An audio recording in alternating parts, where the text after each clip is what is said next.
Magandang gabi po sa inyong lahat. Paumanhin, no? Tayo'y nagmimisa pero napakadami pong ganap ngayon. No? Kahit na nagmimisa yung mga gumagawa ng TV. Uy. Yeah. Nirarush po kasi natin. No? Dahil syempre bukas simula na po ng ating nobinaryo. Yung ating pong dalawang bagong TV na ilagay na. Yung pangatlo nandun, yung pang-apat nandun sa taas sa may choir loft. No? Kaya patuloy tayo nagpapasalamat sa Diyos sa maraming biyaya. Ngayon naman, gagawin po yung side altar para po ibababa ang ating patron dito sa may gilid, no? Para po sa ating canonical coronation anniversary.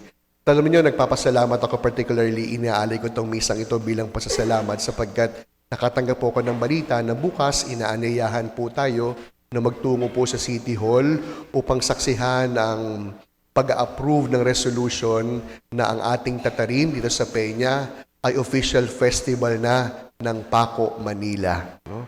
Kaya isang magandang regalo as we celebrate our 40th anniversary and starting next year, no, kasi ngayon, syempre hindi pa siya official festival, kaka-announce lang, kaya starting next year, magandang regalo sapagkat as we celebrate our 75th parish anniversary, no, sisimulan natin ang kauna-unahang official festival ng Tatarin Pandangguhan ni Inang Peña dito sa Paco, Manila. Maraming beses sa ating banal na kasulatan na pinapakilala ang Diyos bilang Diyos na mapagnibugho, a jealous God.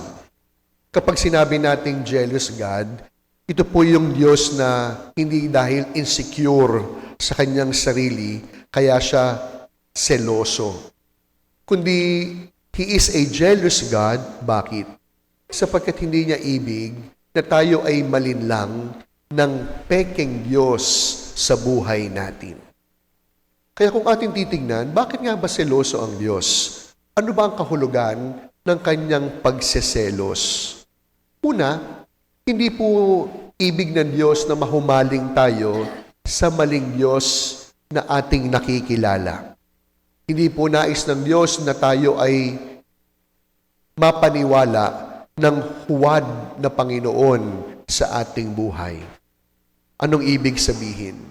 Sapagkat kapag napaniwala tayo ng peking Diyos, sisirain nito hindi lamang yung ating ugnayan, kundi mismo ang ugnayan natin sa Diyos. Halimbawa, ilang pamilya po ba, ilang tahanan ang nasira dahil sa Diyos ng pangangaliwa? Ilang ugnayan po ng magkakaibigan ang tuluyan ng nawasak dahil sa pekeng Diyos ng kayabangan. At ito po yung unang dahilan kung bakit seloso ang Diyos. That's why as we treat God, God should not be our number one. Kasi kapag may number one, may number two. God should be our only one. Kapag sinabing only one, siya lang. Walang iba. Walang ibang Diyos na pwedeng pumantay o umagaw sa Kanya. Pangalawa, bahagi po ng Kanyang pagiging seloso ay yung pagbibigay sa atin ng bawat batas na dapat nating sundin. Mapapansin ninyo sa unang pagbasa, ibinigay doon yung iba't ibang pamantayan, hindi upang tayo ay pahirapan, kundi ibinibigay ang mga batas sa atin upang maging maayos ang ating ugnayan. Halimbawa, bigyan natin ng isang magandang halimbawa. Kung hahayaan nating magtapon ng basura sa bawat kanto at tapat ng may bahay, hindi lamang tayo mamamaho, hindi lamang tayo magkakasakit, kundi kahit yung ating ugnayan bilang magkakapitbahay, magkakaroon ng lamat. Kapag sinabing bawal tumawid, hindi upang tayo pahirapan kasi papaikutin ka pa doon sa overpass. Hindi. Ibinigay yung batas na bawal tumawid para sa iyong kaligtasan. Kaya nga hindi ba, hindi ko alam kung nakita niyo ito sa EDSA, may nakalagay, bawal tumawid. Pero ang mga tao tumatawid pa rin. Kaya binago ng MMDA, bawal tumawid, nakamamatay, Kahit po may nakalagay na kamamatay, may tumatawid pa rin. Kaya nagbago po uli yung signage. Bawal tumawid, nakamamatay, may namatay na dito. At kahit po dito sa ating pamayanan, alam niyo hindi po ako mahihiyang aminin sa inyo, isa po, bukod sa pagtuturo ng pananampalataya, bukod po sa pagpapakilala kung sino si Jesus, bukod sa pagpapalawig ng debosyon sa Inang Peña, isa po sa akin sinimulan, disiplina. Ang ganda po ng ating salmong tugunan. Anong sabi ng ating salmong tugunan? Ang taong tunay na matuwid, mahabagit, mabait. Malimit po kapag naririnig natin yung salitang disiplina, sabihin natin, mahigpit yan. Disiplinaryan. Hindi. Ang pagkakaroon ng disiplina, hindi lamang paggalang, kundi pagmamahal. Ito po, tinuturo ko po ito sa mga sakristan. Ayokong tignan nila ako bilang si Father mabait lang. Kasi kapag si Father mabait, nanlilibre yan kasi mabait. Nagpapakain yan kasi mabait. Hinahayaan na kami kung anong gustong gawin namin kasi mabait. Hindi. Hindi mo kabaitan ang tawag doon. Kapag hinayaan ko yung mga batang isipin lamang mabait ako, baka mapariwara yung kanilang buhay. Kaya maganda po yung paalala ng ating salmon tugunan. Ang taong tunay na matuwid, mahabagit, mabait. Kaya anong paalala? Hindi pwedeng maging mabagsik. O pwedeng mahigpit, basta mabait. Kahit po kayo mga magulang, makaka-relate po kayo dito. May mga pagkakataong kinakailangan yung higpitan ang inyong mga anak. Bakit? Para sa kanilang sariling kabutihan. Sa mga nag-aalaga po ng kalapate, taga-Tondo ko, yung mga kapitbahay namin, may mga bahay po ng kalapate. Hindi ba't yung mga kalapate, aalagaan? At kailan po papawalan yung kalapate? Pag marunong nang bumalik sa kanyang kulungan. Hindi papaliparin o papalayain yung kalapati kapag sigurado nung may-ari, hindi pa makakabalik to. Baka kapag hinayaan ko siyang lumipad, mapapano siya. Hindi siya makakabalik. Kaya mga minamahal ko mga kapatid, sana po natututo po tayo sa ating bawat gampanin. Ngayon, ang dami po nating gawain. Napaka-busy po ng ating parokya. At syempre, proud naman ako na kahit nasa ibang bansa po ako, minomonitor ko po. Para ako si Big Brother, meron lagi akong CCTV.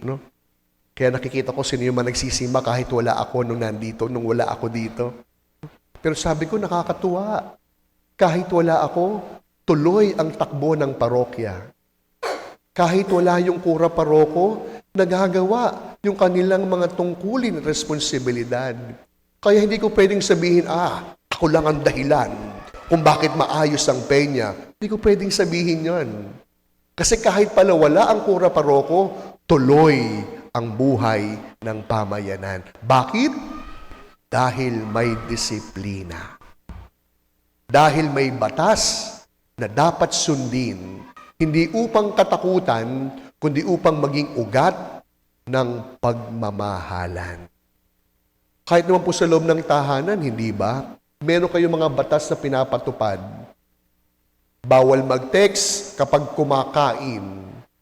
Dahil kapag hinayaan mong mag-text, ang dating hapagkainan, nagiging hapag-dedmahan. Hindi ba sa mga bahay?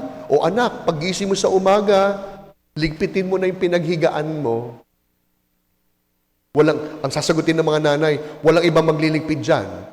Hindi nyo ako katulong. Yan. Ibig sabihin, ang batas sa unang pagbasa, hindi nandyan upang tayo'y pahirapan.